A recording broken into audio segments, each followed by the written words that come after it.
ক্ষমতার উৎস, ক্ষমতার মালিক হচ্ছেন আল্লাহ।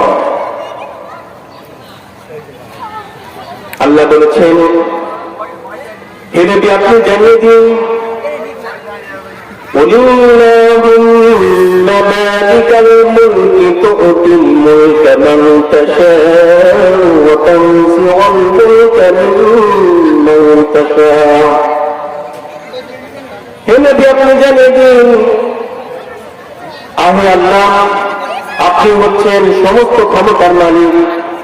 আপনি যাকে ইচ্ছা ক্ষমতা দান করেন, যাকে ইচ্ছা আপনি রাজত্ব দান করেন, আর যাকে ইচ্ছা আপনি যার কাছ থেকে ইচ্ছা ক্ষমতা পেলেন। এই ক্ষমতা দেওয়ার মালিক হচ্ছেন আল্লাহ, ক্ষমতা ছিনিয়ে নেওয়ার মালিক আল্লাহ। ক্ষমতা দিয়ে আল্লাহ দেখেন যে মানুষের আমলটা কেমন হয়, আমলটা কেমন হয় এটা আল্লাহ পরীক্ষা করেন, দেখেন।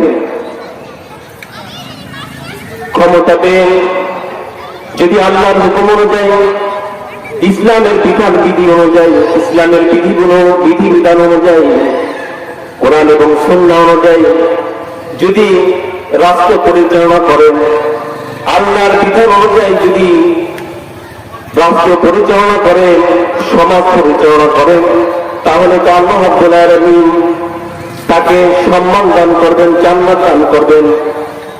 আর যদি আল্লাহর বিধিবিধানের বিপরীতে আইন তৈরি করেন, জনগণের প্রতি শোষণ করে, নির্যাতন করে, তাহলে তো কঠিন যন্ত্রণাদায়ক শাস্তির ব্যবস্থা আল্লাহ রাব্বুল আলামিন রেখে দিয়েছেন।